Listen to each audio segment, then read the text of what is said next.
Hey, it's Bill Russell. I'm here in my yellow hat. I wore it at Vive and Hims to signify our partnership with Alex's Lemonade Stand Foundation and the search for cures and to combat childhood cancer. I'm just blown away by the generosity of our community. With the help of our partners, SureTest, Rackspace, CTG, and some of you giving individually, we were able to raise close to $40,000 at those two events. It is just exceptional. And I would like to thank all of you who have joined us in this cause. If you would like to be a part of it as well, go ahead and hit our page, thisweekhealth.com. You can go to the top blue banner that is on our homepage and click on that to give today. Thank you again for being a part of this effort and this cause. Today in Health IT, 10 things I learned from the Elon Musk biography, part 2, Friday Ramblings. My name is Bill Russell. I'm a former CIO for a 16-hospital system and creator of This Week Health, a set of channels and events dedicated to transform healthcare, one connection at a time. We want to thank our show sponsors who are investing in developing the next generation of health leaders: SureTest, Artisight, Parlance, Certify Health, Notable, and ServiceNow. Great companies. Check them out at thisweekhealth.com/today. And I want to thank them for being sponsors this year and continuing to be sponsors into next year, as that's what makes this show possible.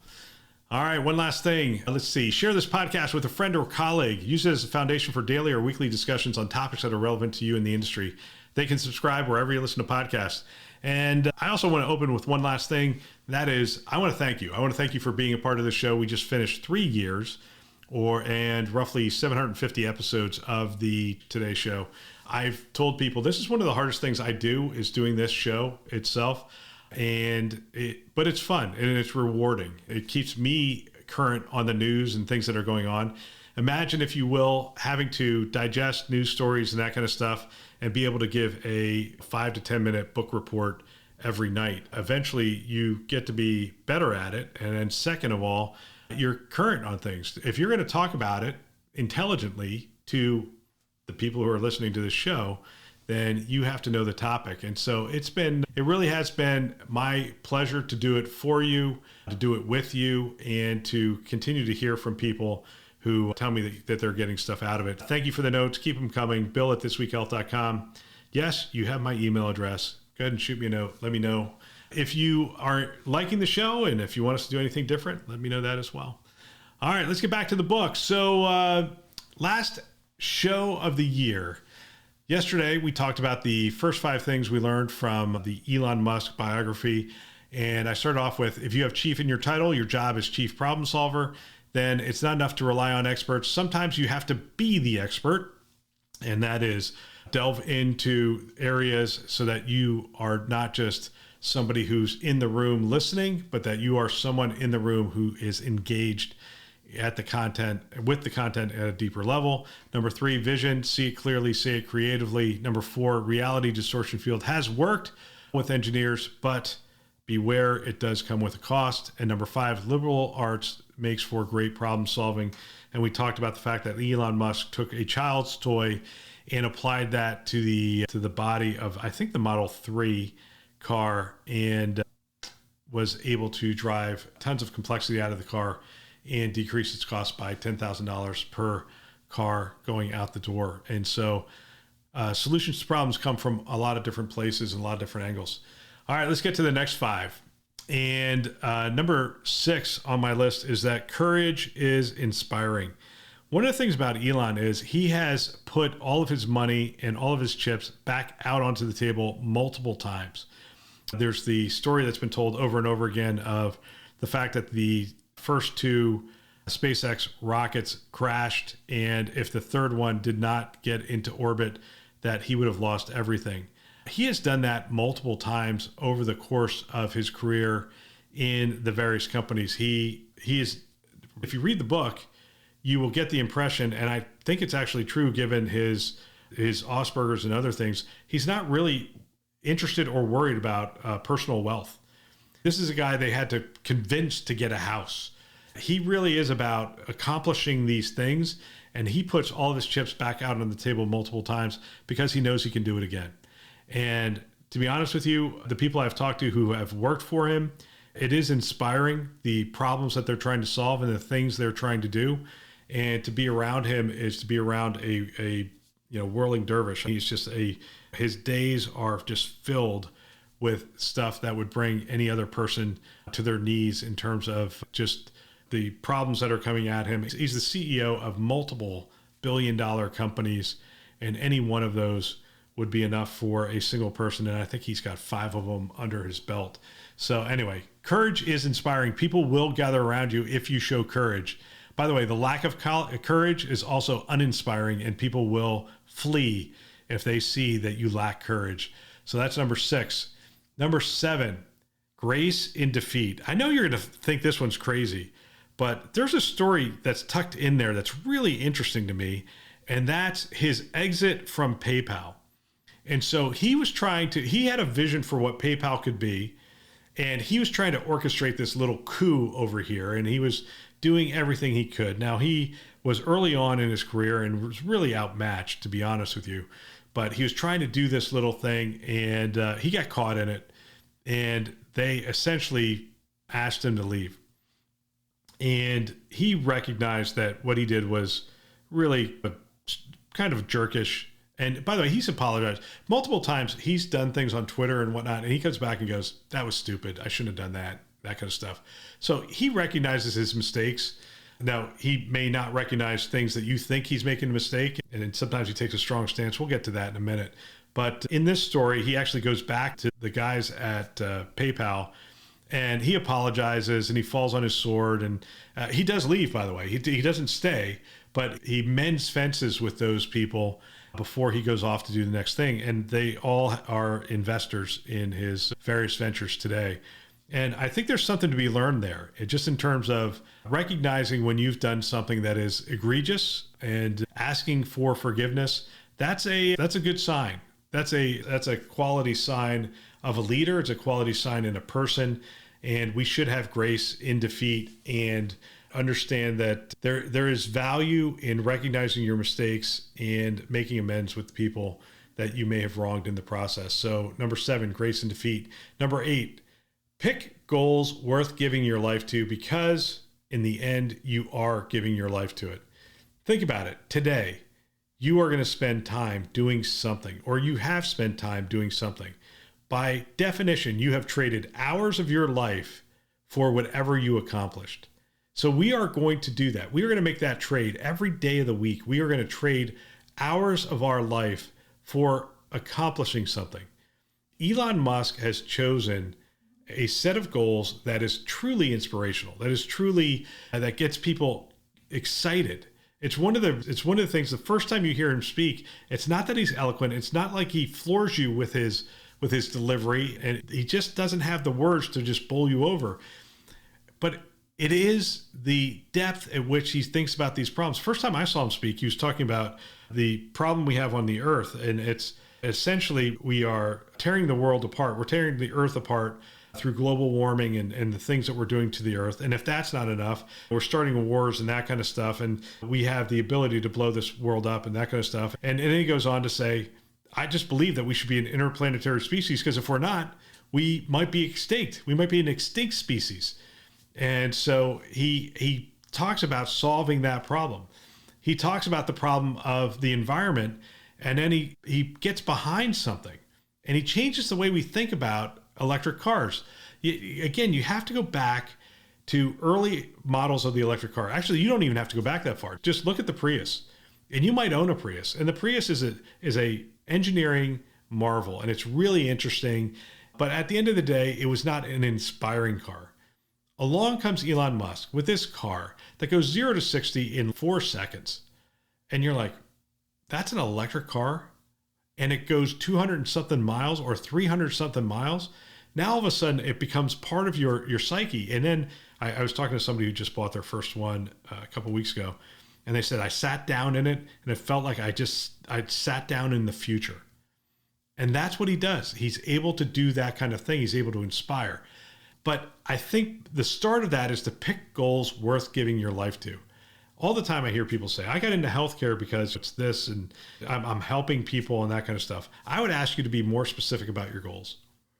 More specific, why are you in healthcare? What do you want to see happen in healthcare? It's not enough that, hey, I'm a part of this thing. What do you want to see happen? Get it to the point where it's a why, where it's something that gets you out of bed in the morning and says, I want to solve this problem in healthcare.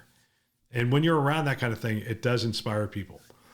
That's number 8. So pick your goals, pick goals worth giving your life to, because you're actually doing just that. Number 9, those with no balance can be successful, but it comes at a cost. We keep talking of at a cost. And so Elon Musk's life is like a cautionary tale. He's the CEO of multiple billion-dollar businesses. And you say, how can he do that? He has no life. He has that. And then he has polytopia. He plays video games. And he has kids. And he has a wife. And he has a very complicated family dynamic going on. But for the most part, that's his escape. But it's not who he is. It is the company and the video games. He goes for long periods of time where he does nothing but solve problem after problem and confront issue after issue and get out in front of the hardest things that his companies have to deal with. He has no balance in his life, and it has proven that you can be successful like this. But there is a cost, and the cost is there is very little life outside of that. What you see publicly about Elon Musk is 90% of who he is. And I will say what you see publicly about me is about 60% of who I am. So very different. But again, people can be successful with no balance. I don't want to paint a picture that if you don't have work-life balance, you won't be successful. That's just not true. You can be successful with no balance. However, you will be successful in a very narrow slice of your life. And that might be your choice, and that might work for you, but there is a cost associated with it.